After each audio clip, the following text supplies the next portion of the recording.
Hello guys, welcome back to my YouTube channel Tutor Hidden Classes, and I am again back with a new chapter, Algebraic Expressions, Class 7 Mathematics. And first of all I want to say to all of you, please like करिए मेरे channel को, subscribe करिए और press the bell icon so that you all can get the notifications easily.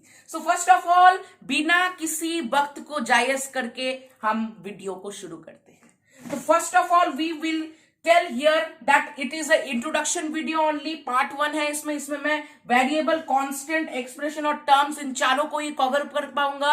Part 2 में मैं monomial और सारे chapter को कवर करूंगा. तो वीडियो को वक्त जाया ना कीजिए और मैं शुरू कर रहा हूं अभी. Okay, so it is a chapter algebraic expression. Algebraic expression. अब एल्जेब्रा से ही पता चल रहा है बच्चे बहुत डरते हैं एल्जेब्रा से. ठीक है, मेरे फ्रेंड्स बहुत ही एल्जेब्रा से डरते हैं, तो मेरे फ्रेंड्स एल्जेब्रा से नहीं डरिए. एल्जेब्रा बहुत ही आसान चैप्टर है. तो एल्जेब्रा में हम क्लास 7 में क्या क्या पढ़ेंगे अभी पार्ट 1 में, कि पढ़ेंगे कि वेरिएबल क्या होता है. अब सर वेरिएबल तो कुछ मतलब ये थोड़ा पहचाना सा वर्ड लग रहा है. बिल्कुल दोस्तों, you had recalled it on class 6. आपने ये क्लास 6 में पढ़ा था. रिकॉल कीजिए अच्छे से. तो वेरिएबल को पढ़ते हैं. वेरिएबल क्या है? Variable is unknown value represented by a letter. Variable का कोई फिक्स वैल्यू नहीं होता है, वो एक रिप्रेजेंटेड किया गया होता है लेटर से, नंबर से नहीं, और उसका फिक्स वैल्यू नहीं होता है. सपोज लेट करते हैं एक्स है, वाई है, एग्जाम्पल जेड है, जेड स्क्वायर है, एम एन है. अब हमें पता चलता है कि ये एक्स को क्या आप लिख सकते हैं? 1 लिख सकते हैं, 2 लिख सकते हैं, 3 लिख सकते हैं, ऑफकोर्स लिख सकते हैं, बिल्कुल लिख सकते हैं, करेक्ट है. तो जेड को आप क्या लिख सकते हैं? जेड को आप लिख सकते हैं एक्स स्क्वायर, एक्स नहीं लिख सकते, आप लिख सकते हैं 2 लिख सकते हैं, 3 लिख सकते हैं, 4 लिख सकते हैं, 5 लिख सकते हैं, कुछ भी लिख सकते हैं. It can be any value, it has not any fix value. इसका फिक्स वैल्यू नहीं होता है. तो वेरिएबल समझ में आ गया फ्रेंड्स?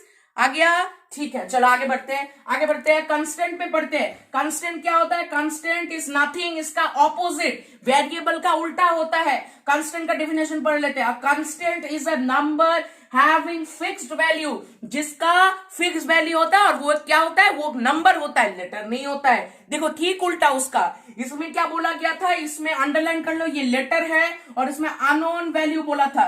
लेकिन इसमें क्या? कांस्टेंट में ये नंबर है हैविंग अ फिक्स्ड वैल्यू. बिल्कुल उल्टा, बिल्कुल ऑपोजिट. इसमें एग्जांपल दे लेते हैं. 3 को क्या आप 4 लिख सकते हो? नहीं लिख सकते हो, रॉन्ग होगा.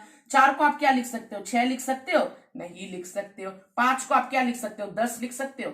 नहीं लिख सकते हो, क्योंकि इसका फिक्स वैल्यू होता है. अगर मेरे पास 3 एप्पल है तो मेरे पास 3 ही एप्पल है. आपके पास क्या 4 एप्पल हो सकते हैं? हाँ, टोटल हो सकते हैं, लेकिन आप उस 3 को 4 बना सकते हैं? नहीं बना सकते, क्योंकि वो 3 ही है, उसका फिक्स वैल्यू होता है. ठीक है, कॉन्सेप्ट समझ में आ गया. ठीक है, चलो नेक्स्ट पे बढ़ते हैं. एक्सप्रेशन पे बढ़ते हैं. एक्सप्रेशन क्या होता है? एक्सप्रेशन का डेफिनेशन पढ़ लेते हैं. It is a mixture of terms and identical operations. Expression mixture होता है वेरिएबल का, टर्म का और आइडेंटिकल ऑपरेशन का. अब समझते हैं आइडेंटिकल ऑपरेशन क्या होता है. आइडेंटिकल ऑपरेशन बहुत ही महत्वपूर्ण है. इसका एक एग्जाम्पल लेते हैं. Minus, into, divide, plus. यही होता है, यही चार चीज है. कुछ डरने की जरूरत नहीं है. एग्जाम्पल देख लेते हैं जल्दी से. 2x plus Y square minus 3. अब इसको ध्यान से समझना है कि ये कैसे एक्सप्रेशन हो गया. 2x स्क्वायर में क्या है? ये एक टर्म है, ये एक टर्म है. 2x स्क्वायर एक टर्म है, वाई स्क्वायर एक टर्म है, -3 एक टर्म है. मैं आपको टर्म के बारे में बताऊंगा कि ये कैसे टर्म आ गया. हमें तो समझ में नहीं आया, तो मैं उसको समझाऊंगा. ये 2x स्क्वायर इसमें टर्म है. इसमें कितने टर्म है? 3 टर्म है. एक है 2x स्क्वायर, एक है वाई स्क्वायर, और एक है -3 है. ठीक है, समझ में आ गया फ्रेंड्स? समझ में आ गया? ओके. तो ये क्या है? जिसमें आइडेंटिकल ऑपरेशन है. आप आइडेंटिकल ऑपरेशन देखेंगे कि या ये डेफिनेशन सेटिस्फाई कर रहा है. हाँ कर रहा है, क्योंकि इसमें एक आइडेंटिकल ऑपरेशन है, इसमें भी एक आइडेंटिकल ऑपरेशन है. तो ये इट्स अ एक्सप्रेशन. ओके, समझ में आ गया अच्छे से? एक्सप्रेशन क्या होता है? एक्सप्रेशन कुछ भी नहीं है. Expression is a simple thing. Now next, come to the next part, term. अब टर्म क्या होता है? टर्म बहुत ही महत्वपूर्ण चीज है. It's a very very important thing.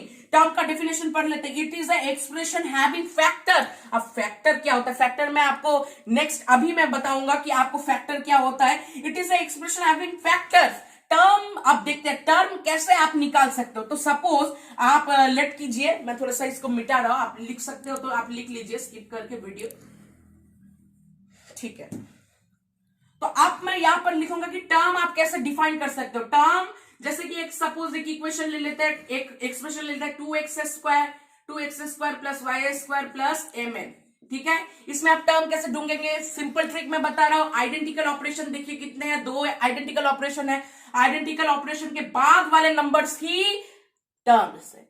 बिल्कुल आप बंद करके कर सकते हो आइडेंटिकल ऑपरेशन के। ये एक नंबर है तो 2x लिख लो, ये एक नंबर है y² है, ये एक वेरिएबल है, आइडेंटिकल ऑपरेशन के बाद में क्या है? mn है। तो ये 3 ही हो गए आपके टर्म्स, ये 3 ही हो गए। बिल्कुल बिल्कुल समझ में आ गया? ठीक है, चलो समझ में आ गया। अब हम देखते हैं कि फैक्टर्स क्या होता है। 2x के फैक्टर्स आप लिख सकते हैं। 2 को क्या आप लिख सकते हैं? 2 ही लिख सकते हैं क्योंकि वो कांस्टेंट है।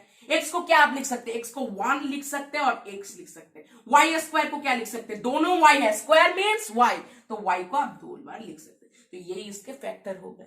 बिल्कुल समझ में आ गया? ओके ठीक है, चलो तो पार्ट 1 में यही था मेरे गाइस, इतना ही था, हम इतना ही पढ़ेंगे।